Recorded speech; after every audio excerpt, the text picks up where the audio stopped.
Hey everybody. Today I want to talk to you about why having a second set of eyes on your reality is so important for you to move forward. My name's Ricki Heller and I'm from rickiheller.com. I help people on restricted diets learn to love their food so that they can stick with it for life, heal their bodies, and move on to live their very best lives.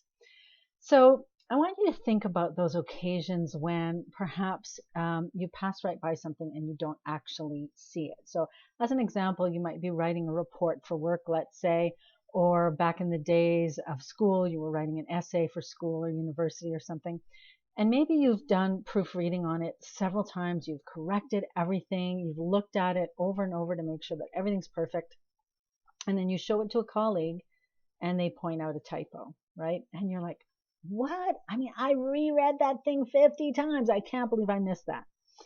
This is very similar to, say, maybe you've lost your keys. You can't find your car keys. And you're searching the house and you're tearing the place apart, looking up and down everywhere. And then an hour later, you walk by the front hall table and there they are. And you're like, I know I looked at that table at least 5 times and I didn't see them. Why? Because our brain is wired to take in the reality that we expect. And so we can see something and be blind to other aspects of that reality. There's a great experiment online about that's posted online about people in a basketball game who are looking at people dressed in white, people dressed in black, and they have to count the number of balls. And you've got to Google this and look for it on YouTube if you haven't seen it, because I don't want to give it away if you haven't seen it, but it's all about what we see and how our brain is wired to register what we kind of expect. Well, this is great when it keeps you from having to constantly be bombarded with stimuli, right? So like as an example, if you heard every single sound and it registered with the exact same intensity all around you all the time, you went for a walk outside, that means the bird chirping would be just as important as the car backfiring, would be just as important as the fire truck going down the street, would be just as important as the car horn telling you to get out of the road. But we don't. Our brain simply filters out everything that's irrelevant. When that's not the best for us is when there are things we should be paying attention to and we become complacent and we don't notice them. So in my case, over the years, I've worked with a coach, and you could have just an objective observer in your life. I mean, friends can serve this function, a spouse can serve this function, a sibling can serve this function. But in general, they're not going to tell you the things that you should hear but don't want to hear necessarily, right? And the beauty of a coach is that this is someone who's an objective person in your life, but who really has your best interests at heart. So as an example, when I worked in business with my coach, she pointed out certain aspects of my business where I was in love with certain aspects of the business and I worked on them and I didn't want to give them up.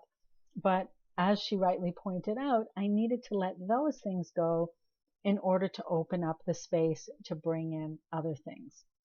When you're dealing with a life coach, it's a very similar concept, except it's around the goals you have for yourself and where you want to go in your own life. So it might be something around staying on your restricted diet. And this is what I do with people.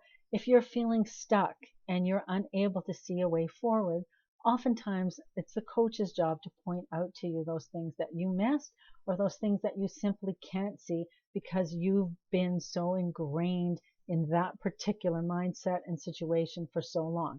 So you see it as one way. I always slip up. I'm never going to be able to change. This always happens. And when this happens, that's when I slip up, etc., etc. Whereas the coach may be able to give you a different perspective just so that you can see things differently to begin to work in a slightly different direction.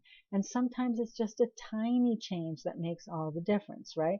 Like if you're using the GPS and you're programming it for a certain location, the difference between 1 kilometer or mile in one direction and another is going to be a huge difference by the time you get to the end of the destination. If I drive 15 minutes in one direction or 15 minutes a little bit to the left and keep going, I'm going to end up somewhere very, very different.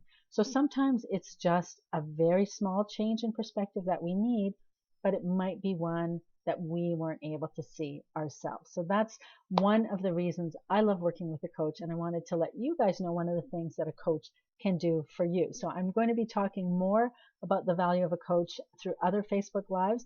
If you have any questions around it, I'd love to hear from you. Let me know what you'd like to hear about. And in the meantime, if you do need help sticking with your diet, I have a great little guide for you. It's called 3 Simple Shifts to Stick With It right now in this environment we're in our crazy, chaotic world. Just go to rickiheller.com/3 simple shifts and you'll be able to download it right away. All right, everybody. I hope you have a great day. I'll see you again.